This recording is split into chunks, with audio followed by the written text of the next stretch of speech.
Entrée parfaitement timée, monsieur, magnifique, je n'aurais pas fait. On aurait voulu le faire, qu'on n'aurait pas réussi. Mesdames et messieurs, s'il vous plaît, si vous pouvez faire un tonnerre d'applaudissements, comme on sait déjà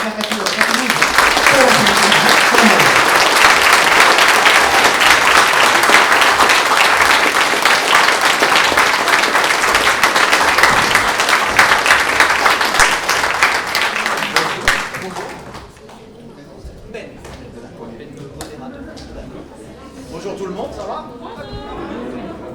Vous allez bien? Oui. Super. Donc, on va tout simplement. Je vous rendrai très vite, je l'espère bien.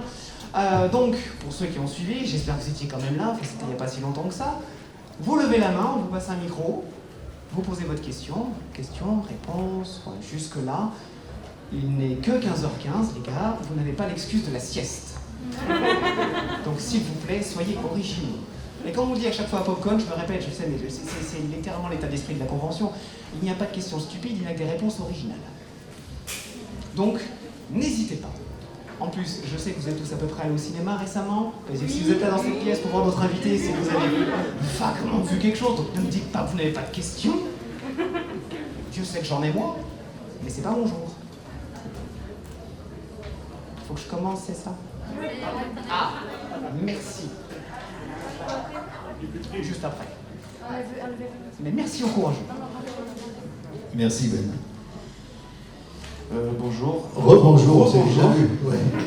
Moi j'aurais une question pour vous. Si jamais vous deviez choisir un épisode que vous avez particulièrement aimé tourner aux côtés de Monsieur Astier ou d'autres acteurs de la série, lequel choisiriez-vous et peut-être pourquoi, ou s'il y en a plusieurs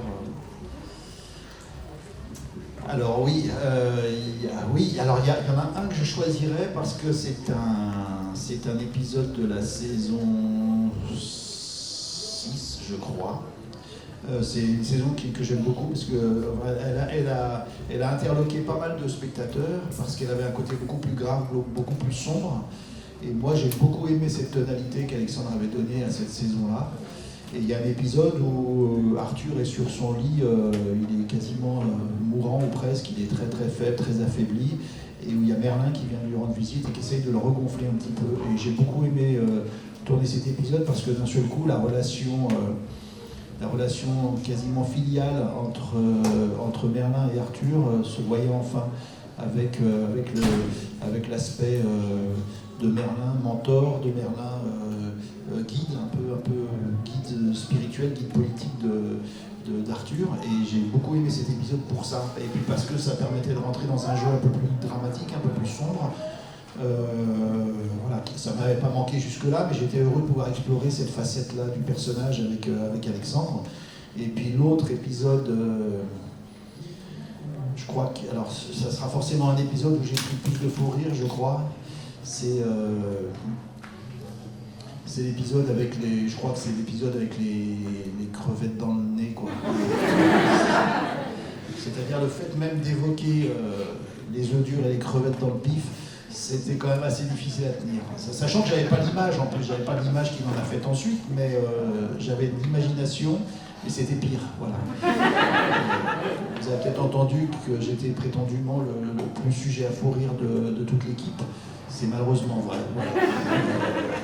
Ça se voit sur certains épisodes, on voit que c'est à la limite. Voilà. Mais je garderai ces deux-là. Le premier pour cet aspect justement de jeu un peu dramatique qui enrichissait un petit peu la palette des personnages.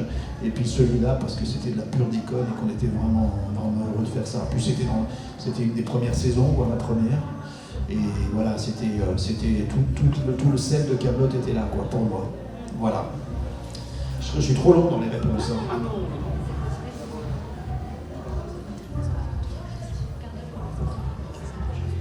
Il y a de la capote derrière nous, je crois. Mais du coup, ça rejoint un petit peu ce qu'a dit la première personne. C'était quel était votre meilleur souvenir de tournage? Alors, mon meilleur souvenir de tournage, c'est une soirée, c'est un dîner dans une pizzeria romaine avec Pierre Mondy. Voilà. Déjà, aller tourner à Rome, à Cinecittà, c'était impressionnant. Quand vous êtes à la cantine de Cinecittà, vous savez que Sofia Loren, Mastroianni sont passés eux aussi avec leur petit plateau il y il y a 50 ans, mais voilà, c'est quand même un lieu qui est chargé. On tournait dans un décor magnifique, qui était le décor de la série Rome de Canal+, qui avait été conservé. Du coup, on tournait dans un décor magnifique. Et il y avait Pierre Mondy, un acteur fabuleux, metteur en scène, qui a mis en scène De Funès dans Oscar, quand même, c'est pas rien. Et ce mec-là, 79 ans à l'époque, je crois, une journée entière dans une baignoire d'eau tiède, qui était devenue froide petit à petit, un monologue avec un plan séquence, avec un mouvement de caméra autour de lui. Le mec, il est dans l'eau jusque-là toute la journée, il se plaint pas, il est adorable avec tout le monde. Juste un petit coup de blanc de temps en temps pour lui redonner un petit peu voilà, c'est tout ce qu'il demandait. Et on a dîné ensemble par hasard. Il se trouve qu'on était au même moment devant l'hôtel en train de se dire où est-ce qu'on va bouffer. On est allé manger ensemble. Et c'est un mec qui m'a subjugué par son humilité, par la compréhension qu'il avait de tout ce qu'il y a d'artisanal dans notre métier et aussi de tout ce qu'il y a de hasardeux. C'est-à-dire qu'en fait, il disait voilà, faut reste dans ta ligne de nage, c'était son mot. Il disait reste dans ta ligne de nage, la gloriole, tout ça, c'est un accident dans notre métier. La gloire, tout ça, la célébrité, c'est des accidents. Ce qui compte, c'est de faire son métier honnêtement, avec le plus de conscience possible, avec le plus d'amour possible pour ce métier, qui en demande beaucoup. Et voilà, et du coup, c'était une soirée formidable qui est restée, pour moi, je pense, mon meilleur souvenir de Kaamelott. Ouais. Voilà. Bonjour, enfin rebonjour. Je fais pas trop vite, ça va. Super, merci. Bonjour, pardon. Oui. Moi, je voudrais juste savoir ce que ça vous a fait de reprendre ce rôle 12 ans après et de vous retrouver encore une fois avec tout le casting et les nouveaux. Eh ben, alors je sais pas si, c'est exactement comme, alors non, c'est un peu péjoratif ce que je veux dire, Janine, c'est comme exactement renfiler des vieilles pantoufles dans lesquelles on se sent très bien et qui n'ont pas changé, et vous non plus, vous n'avez pas changé de pointure. En fait, non, c'est-à-dire que ce personnage, il est tellement... Alexandre, il écrit pour les acteurs, il sait exactement pour qui il écrit. Et quand il a pensé à Merlin, il a pensé à moi dès lors qu'il a écrit Merlin la première fois pour le court-métrage. Donc, il écrit exactement pour la sonorité, pour la tonalité, pour la rythmique de chaque acteur. Et ce qui fait que retrouver Merlin, c'est comme enfiler un costume qui est taillé sur mesure absolument, et vous vous rendez compte 14 ans après que vous n'avez même pas pris 1 kilo, qui vous va encore très bien. C'est vachement chouette. Comment ? Bah, c'est flatteur, oui, non, c'est-à-dire que oui, c'est très facile, parce que en plus, dans la façon d'appréhender la dramaturgie, Alexandre, il n'est pas tellement dans la psychologie des personnages. On n'a pas tellement à se poser la question de pourquoi est-ce qu'il est comme ça, parce que de toute façon, on ne sait pas ce qu'il y a avant, on ne sait pas ce qu'il y a après, on ne sait pas d'où vient la scène, où elle sera placée, etc. On est dans une espèce d'inconnu absolu, à part la situation qu'il y a à jouer sur le moment. Et jouer la situation, c'est rien d'autre que réagir à ce qui se passe. Voilà. Donc il n'y a pas besoin de se dire le personnage, je vais travailler comme ça, je vais travailler comme ça. Il y a très peu de composition en fait. C'est de la rythmique. C'est un jeu qui est basé sur la rythmique. Et comme c'est votre musicalité, votre tonalité, votre rythmique, vos harmonies qui sont là, il n'y a qu'à s'en saisir et faire le truc, quoi. Ça paraît très facile comme ça, mais ça l'est effectivement. Alors les difficultés que ça représente, c'est apprendre vite le texte parce qu'on l'a au dernier moment, apprendre rigoureusement le texte parce qu'il est à la virgule près, le pépère, donc il ne faut pas se tromper, il ne faut pas improviser. Et puis voilà, mais après c'est très très facile. Donc je l'ai retrouvé 14 ans, enfin je sais pas combien, dites-moi, vous savez mieux que moi. 12 ans après. 12 ans après, mais j'ai pas eu une minute de réadaptation. Voilà, c'était évident. C'est du sur-mesure. Bah, c'est du sur-mesure, exactement. Ouais, c'est du sur-mesure, et c'est du sur-mesure qui bouge avec vous dans le temps, donc c'est super. Voilà. Bonjour. Bonjour. Alors, j'adore la scène quand Léo Daga dit que Merlin était nul, et pareil quand Elias dit que Merlin est même pas capable de faire des crêpes. Donc ma question par rapport à ça, qu'est-ce que vous ressentez, vous, le fait de jouer Merlin qui reçoit tant de remarques de ce genre-là en fait? Alors d'abord, je tiens à préciser que je sais faire les crêpes. Non, alors en fait, non, moi Un jour, j'ai animé une masterclass, entre guillemets, enfin une petite séance de travail pédagogique pour l'Acting Studio, le studio de formation d'acteurs de Joël Sevilla à Lyon. Et j'avais appelé ma petite intervention « Jouer les cons ». Parce que, en fait, jouer les cons, parce qu'en fait, on dit Merlin, il est con, enfin... Moi, j'aime beaucoup jouer des personnages qui sont un petit peu limités. Et parce que ça oblige à beaucoup d'humilité, ça oblige l'acteur à beaucoup d'humilité. C'est-à-dire que je trouve qu'il n'y a rien de pire qu'un acteur qui laisse entendre au public qu'il est plus intelligent que son personnage. Et qui fait un petit clin d'œil au public en regardant, vous avez vu comme il est con le personnage, mais c'est pas moi, c'est le personnage. Je déteste ça, je trouve que ça met un filtre entre le spectateur et le personnage qui n'a pas lieu d'être. Et donc Merlin, il est nul. Alors il est nul, oui, on lui répète beaucoup qu'il est nul, mais il est surtout pas à sa place. Il n'est surtout pas à sa place, il n'a pas les outils pour l'endroit où il est, voilà, tout simplement. Donc voilà, mais moi je m'en porte très bien, ça me va très bien qu'on dise que Merlin est nul, c'est pas très grave, ça veut dire que je rends suffisamment hommage à la médiocre, enfin à l'insuffisance du personnage, on va dire. Voilà, et du coup, c'est très bien qu'il apparaisse comme ça, parce que le jour où il va faire son grand retour, le jour où Merlin va accéder à son vrai statut, croyez-moi, ça va faire du barouf. Le seul problème, c'est que je ne sais pas s'il a prévu de l'écrire, ça. Tu prends le micro hein, quand on a besoin, d'accord. Tant qu'il y a des questions, je suis en cas de redescendre. Il y en a là, il y a un monsieur là qui lève le doigt désespérément. Rebonjour. Rebonjour. Qui parle? Qui me parle? Ouais, salut, ça va? À part Merlin, quel autre personnage de la série vous auriez aimé jouer ou postuler même? Alors, je me suis jamais posé cette question à dire vrai. Quel autre personnage de la série? Ah merde. J'essaie de les passer en revue. Il y a Méléagant parce que c'est un peu l'antagoniste. Donc j'aurais bien aimé aller farfouiller de ce côté obscur de la force, on va dire. Un peu, ouais. Enfin, ouais. Léo Dagan aussi, le beau-père. J'avoue que bon, je suis pas assez de mauvaise humeur, je suis moins de mauvaise humeur que Lionel. Donc, non, en fait, je pense que ça prouve bien que les personnages sont extrêmement bien écrits pour les acteurs qui les interprètent. Et ça, j'ai du mal à me dire, tiens, j'aurais pu le faire à sa place. C'est très compliqué. Et du coup, est-ce que ça veut dire que Lionel Astier est aussi mauvais caractère que Léo Dagan? Joker. C'est ce que vous laissiez comprendre. Non, c'est-à-dire que oui, Lionel Astier, oui, il peut être quand il est de mauvais poil, ça se voit. Voilà, il fait pas beaucoup d'efforts pour cacher son humeur, voilà, on va dire ça. Mais c'est quelqu'un que j'adore, qui en plus qui est adorable, mais c'est un méridional, donc les choses se voient, voilà. Vous m'avez appelé? Vous avez dit Joker? Voilà. Ah oui, j'ai dit Joker, pardon. Bien vu, bravo.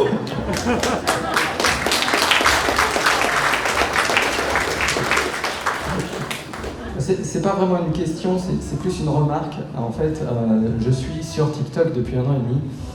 Et ça fait des mois que je regarde des épisodes de Kaamelott qui sont diffusés sur un compte. Il arrive à peu près à les mettre dans l'ordre. Et j'ai revu pas mal d'épisodes du livre 1. Et je trouve très dommage l'évolution de votre personnage dans un sens, puisque au début dans le livre 1, on le voit faire des boules de feu, on le voit... je pense à cet épisode où il y a la louve qui appelle Merlin, et alors qu'il s'apprête à aller balancer un gros mur de flammes. Et au fur et à mesure du temps, on se retrouve, Merlin il est même pas capable de faire des crêpes, quoi. Et je trouve ça vachement dommage, et j'espère, comme vous, que quand Merlin va revenir, il deviendra grandiose, quoi. Merci Joker. Oui, en fait, alors c'est peut-être qu'il n'y avait plus de budget effets spéciaux. C'est peut-être ça. Là, pour le film, ils ont tout mis dans l'épée, là. Parce que, oui, c'est ça, ouais. Là, c'est pas mal, Non, mais c'est vrai. Oui, c'est vrai, il y avait quand même quelques petits trucs qui étaient un peu spectaculaires au début, dans ce que faisait Merlin, mais ça c'est vite. Peut-être que finalement, la vie dans les palais du gouvernement, entre guillemets, ou en tout cas, la vie dans les coulisses du pouvoir ne lui convient pas du tout, en fait. C'est peut-être ça Ils l'ont aussi. peut-être atrophié aussi. C'est peut-être ça aussi. En tout J'ai cas, pas de réponse officielle, hein. C'est des supputations. Oui. Mais en tout cas, merci pour ce que vous faites, monsieur. Merci Joker. À quel tour? Merci. Bonjour. Bonjour.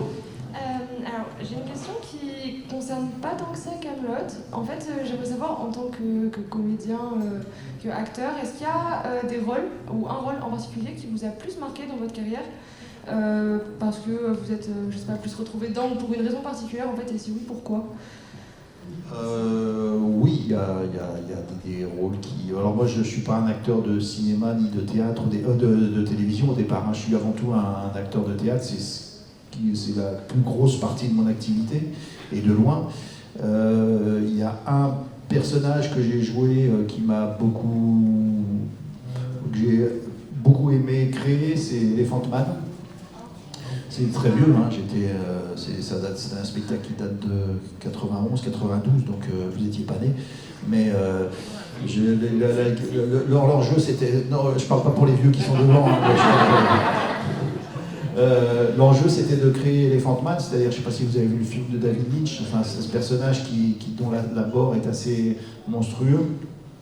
Et l'enjeu c'était de le créer sans aucun artifice, ni de maquillage, ni de costume, voilà. Il fallait que je trouve tout seul une façon de rendre le personnage difforme, etc. Donc j'avais travaillé sur l'aspect physique, enfin l'aspect corporel. Et voilà, j'avais beaucoup aimé ce spectacle, j'avais beaucoup aimé travailler ce personnage, et j'avais beaucoup aimé le spectacle qui était fait autour, c'est-à-dire un spectacle très très sobre, très, très épuré, avec pratiquement pas de décor, quelques lumières, etc. J'ai beaucoup aimé ça. Il y a d'autres spectacles, j'ai joué dans des pièces courtes de Tchekhov avec des personnages. Moi j'adore Tchekhov, je suis un dingue de Tchekhov, et il y a des personnages dans Tchekhov comme ça qui sont pétris d'humanité, de mélancolie, et voilà, des gens qui sont passés à côté de leur vie, qui sont à la fois dans une mélancolie, une espèce de douleur, et en même temps une espèce de fatalisme un peu doux, voilà, il y a des choses très subtiles à doser avec ces personnages-là, j'adore ça. Voilà, mais en fait tous les rôles sont intéressants, y compris des rôles de pure comédie, comme j'ai pu m'en écrire, ou comme j'ai pu en jouer, ou des personnages.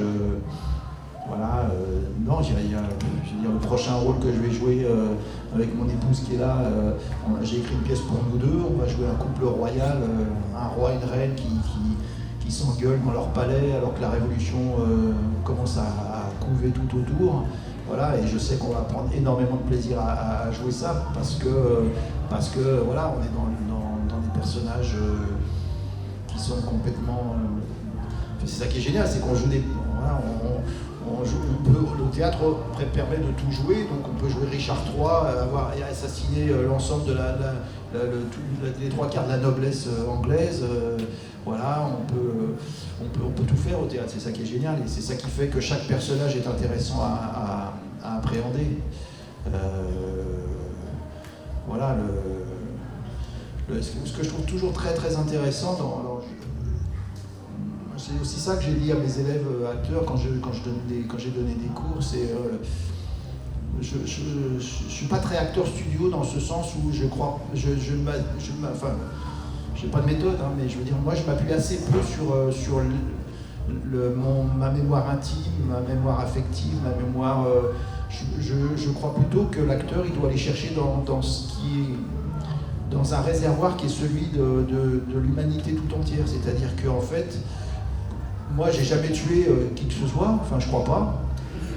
Et si je joue Richard III, je sais que j'aurais du mal à me dire tiens, je vais aller chercher dans mes souvenirs comme mon monstre à moi. Mais comme je suis humain et que rien de ce qui est humain ne m'est étranger, comme le disait Terence, un poète latin, je dois me dire, eh ben voilà, puisque je suis humain, j'ai quelque part on a quelque part dans notre mémoire intime et collective, qui nous appartient à tous, cette monstruosité-là, et c'est ça qu'il faut aller chercher. Voilà.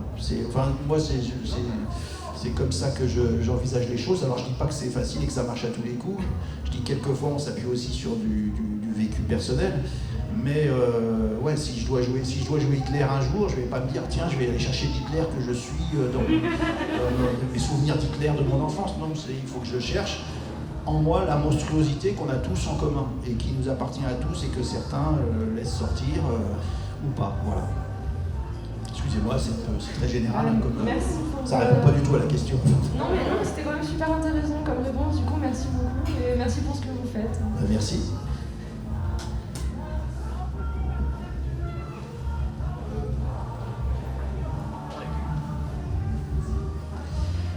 Bonjour. Bonjour. Je voulais revenir sur ce que vous avez dit à propos de Pierre Mondi. De la manière dont vous l'avez décrit, ça se ressent beaucoup dans le personnage qu'il joue et même dans sa carrière, je trouve, en général. Je voulais savoir, du coup, par rapport à vous, au personnage de Merlin, à quel point, en fait, et sur quel point vous pensiez lui ressembler. Peut-être aussi, qu'est-ce que vous avez pu ou voulu apporter au personnage de votre personnalité. Alors, Merlin, il me ressemble beaucoup. En fait, c'est un peu le problème. Non, c'est-à-dire qu'Alexandre, quand il a écrit Merlin, il savait très bien pour qui il l'écrivait. Et il savait très bien, par exemple, que je suis très nul pour raconter des blagues, par exemple. Je suis vraiment pas bon. J'oublie la chute ou je la vends avant l'heure. Enfin bref. Je suis plutôt enclin à aller dans les soirées où il y a de l'alcool plutôt que pas d'alcool.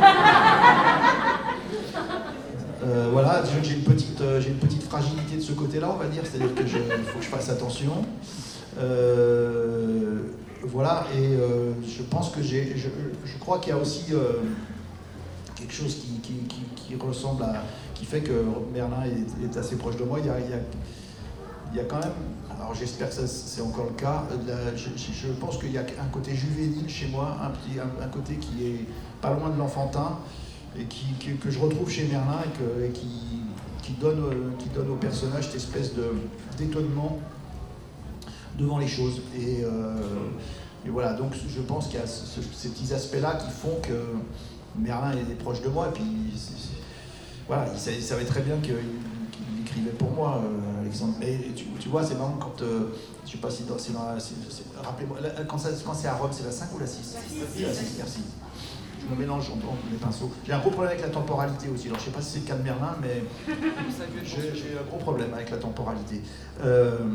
Par exemple, Merlin, il dit le sublime, le munificient, le dispute au sublime, ou je sais pas, quand il regarde il fait la visite de Rome, quoi, du forum, etc. Et quand on était en tournée, parce qu'on a beaucoup joué au théâtre ensemble, Alexandre et moi, avant Kaamelott, et quand on était en tournée, on avait un spectacle qu'on jouait à deux, donc on était souvent ensemble en tournée. Moi, le matin, je sortais de l'hôtel et j'allais voir l'abbatiale du 13e, ou le truc le château du coin, ou l'église, ou voilà. Lui, il restait à l'hôtel à faire ses petits trucs, qui allaient devenir Kaamelott peut-être, mais voilà. Et ça faisait marrer, parce que moi, j'allais toujours voir le truc à voir, quoi, le château, le machin. Et voilà, Merlin, il s'intéresse il regarde l'architecture, il va visiter les monuments, quoi, voilà. Donc il y a des éléments comme ça qui font que ça me ressemble beaucoup, oui, effectivement. La deuxième question, c'était, pardon. Je sais plus. Non, je suis désolé, les réponses sont trop longues. Pardon, oui. Qu'est-ce que vous avez pu, vous, peut-être apporter au personnage peut-être pas ce que Alexandre a pu écrire par rapport à vous, mais ce que vous avez voulu apporter au personnage. Une marge de manœuvre. Une marge de manœuvre dans l'interprétation, oui, parce que en fait, oui, on a une marge de manœuvre parce que Alexandre, il est très. Ce qui m'intéresse, c'est quand la réplique est dite et pas comment elle est dite. C'est vraiment un acte. Enfin, c'est vraiment, il écrit rythme. Enfin, ce qui est important, c'est le rythme. Du coup, c'est pas comment on dit la réplique, c'est à quel moment on l'a dit qui est important. Et ça, de ce côté-là, il pouvait diriger là-dessus, mais sur les intentions, entre guillemets, qui est un mot que j'aime pas beaucoup, il ne dirigeait pas, et en même temps, c'est pas un sujet, l'intention pour moi, surtout sur Kaamelott. Ce qui compte, c'est à quel moment on l'a dit et dans quelle énergie. Ce que j'ai pu apporter au personnage, c'est difficile à dire en fait. Je sais que si c'est quelqu'un d'autre qui le jouait, ça serait tout à fait autre chose. Mais je suis incapable de dire oui, ça c'est vraiment moi. Ça, oui, la rythmique, le fait. Et puis il y a une chose qui me tient à cœur dans le jeu, c'est moi je dis toujours aussi à mes élèves, une réplique au théâtre comme au cinéma, c'est une flèche qui doit partir droit et qui doit toucher la cible avant de retomber. C'est-à-dire qu'une réplique, elle doit partir et poum, faire un impact sûr et fort à la fin. Je déteste les répliques qui font... Il y a un grand acteur pour ça, pour moi c'est le numéro 1, c'est Bernard Millet. Enfin c'est un vieil acteur qui est mort depuis malheureusement, mais s'il y a un acteur qui sait exactement balancer la réplique comme une balle qui part à l'horizontale et qui atteint sa cible sans avoir infléchi sa trajectoire, c'est vraiment lui. Et pour moi c'est ça que j'ai pu apporter parce que j'aime bien que la réplique elle sonne vraiment jusqu'au bout. Voilà. Mais c'est un peu technique ça, mais enfin c'est un peu technique. Je sais pas si ça se ressent, mais voilà, peut-être que c'est ça que j'ai pu apporter. Pardon ? Ouais, c'est pas faux. C'est pas faux, oui. Il y a des espions.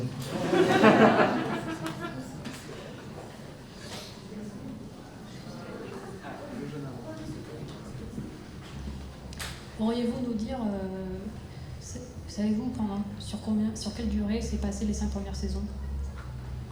Les 5 premières saisons, je pense qu'elles ont été tournées en 4 ans, je crois. Parce que je sais qu'on a fait une saison par an, avec peut-être une année où on a fait 2 saisons, on a fini une saison et on a commencé la deuxième. Donc ça devait être, ça devait s'étaler les 5 premières saisons sur 4 ans, je pense, à peu près.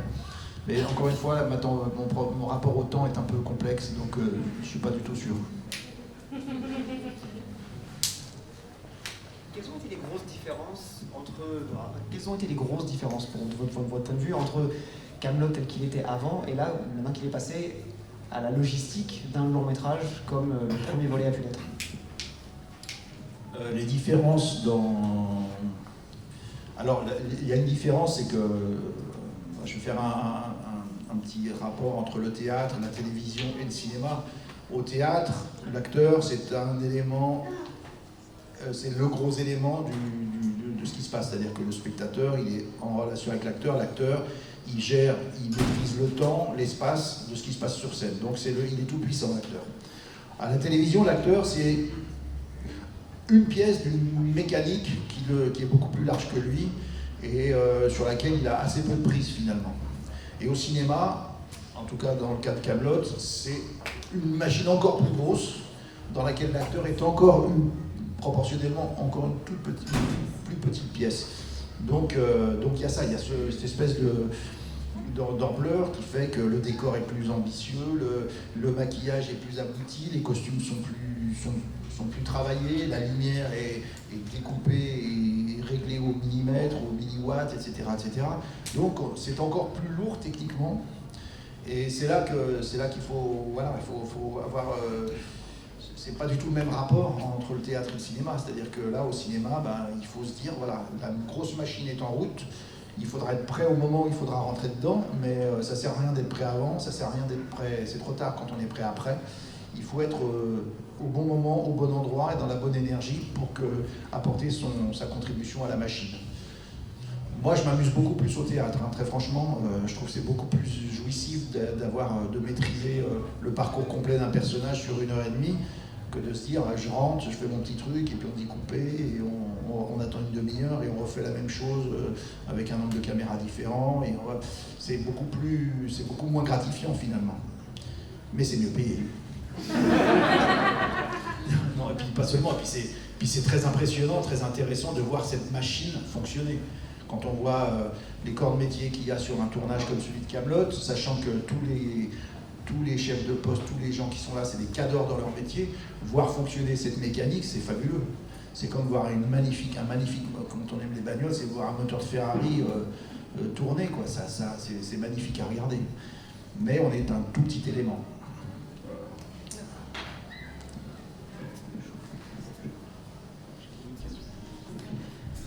Alors, si je vais trop vite. Si je vais trop vite. Non, n'hésitez pas. Si je parle. Alors, j'ai à nouveau une question. Oui.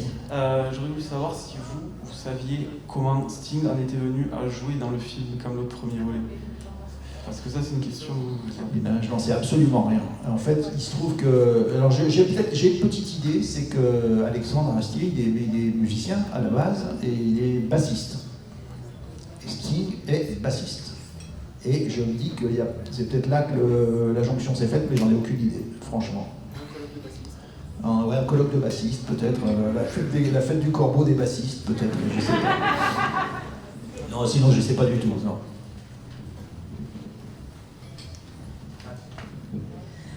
Bonjour, du coup, à vous entendre, chaque fois vous dites oui, Alexandre Astier écrit pour les acteurs qu'il veut faire jouer. Comment il vous a vendu Kaamelott la première fois et qu'est-ce que vous en avez pensé? Comment il m'a vendu? D'abord, il m'a pas vendu Kaamelott, il m'a vendu Dies-Irae, un court-métrage qu'on a tourné un vendredi dans un endroit qui se trouve être à 35 km de Lyon et qui est pile au milieu du couloir aérien d'atterrissage de l'aéroport Saint-Exupéry. Donc en gros, c'était un court-métrage, il n'y avait pas d'argent, on n'était pas payé évidemment, c'était que des potes qui étaient là. Et moi je suis arrivé pour tourner, je suis arrivé à 9h30 du matin, et à 18h j'avais toujours pas tourné, parce qu'il y avait toutes les 3 minutes, il y avait un avion qui passait au-dessus du donjon où ça se passait, et qu'il fallait couper, attendre que l'avion passe, machin, à tel point que la séquence que j'ai tournée dans Dies-Irae, j'ai eu une prise, on a eu une prise pour la faire, et il y a une petite merde dessus, qui venait pas de moi, mais qui, hop, à tel point que Alexandre était épuisé, il a dit bon, c'est pas grave, et je suis parti en me disant, la séquence ne sera pas montée dans le cours, c'est pas possible. Et puis il a réussi à la monter quand même, mais c'était ça, c'était un court-métrage de potes, fait avec un Opinel et 3 bouts de ficelle. Et voilà, et je suis parti en me disant, putain, il est chier quand même, on a passé la journée à attendre, et j'ai eu une prise et basta. Et voilà. Et en fait, ce court-métrage, il a été montré ensuite dans des festivals de court-métrage, et quelqu'un a dit à Alexandre, bah tiens, c'est une bonne idée, tu devrais imaginer un format court pour la téloche, parce que c'est ce qui marche en ce moment. Et voilà, et du coup, on a retourné des petits pilotes format 3 minutes ou je sais pas quoi, qui ont été présentés à M6, et M6 cherchait à ce moment-là le successeur de Caméra Café, donc ils ont dit tiens, la formule nous intéresse, on a retourné des pilotes à leur format vraiment cadré M6, enfin 4, production M6, et après ces nouveaux pilotes, ils ont dit banco, on y va pour une saison, et c'est comme ça que ça a démarré. Mais au début, c'était un court-métrage dont je suis parti en me disant putain, l'enfoiré, une journée à attendre, à poireauter, à regarder passer les avions, et voilà, c'était mal engagé, on va dire. Ouais.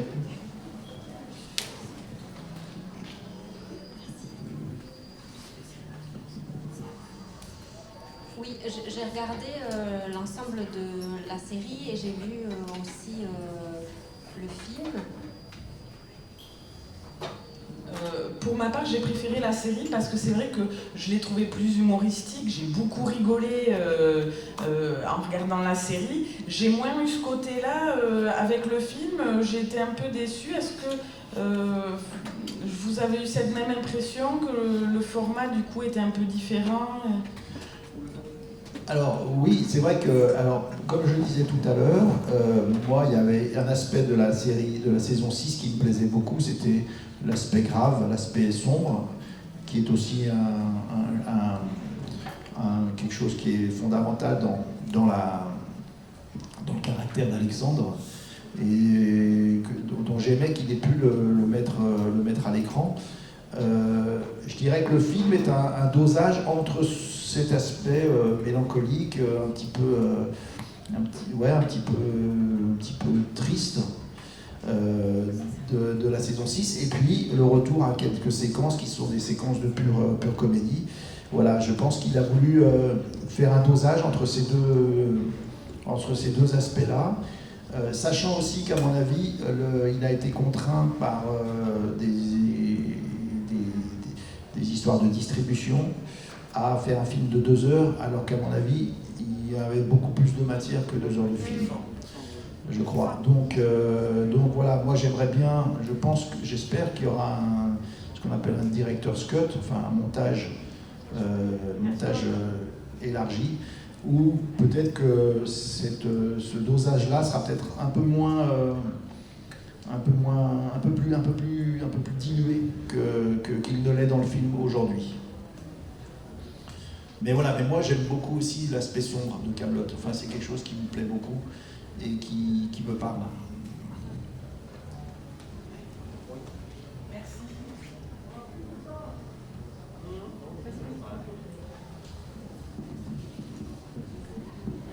Rebonjour, alors question un peu particulière. Est-ce que ça vous est déjà arrivé, vous personnellement, de regarder Kaamelott quand ça passe à la télé? Parce que j'imagine que quand on est acteur, se voir à la télévision, ça doit être un peu particulier. Donc est-ce que ça vous est déjà arrivé avec des amis ou tout seul, je sais pas, comme ça, un épisode de Kaamelott passe à la télé et de le regarder? Oui, ça m'est arrivé. Je vous avouerai que me regarder à la télé, c'est pas ce que je préfère. Voilà, parce qu'on voit que ses défauts, hein, finalement. Et il y en a.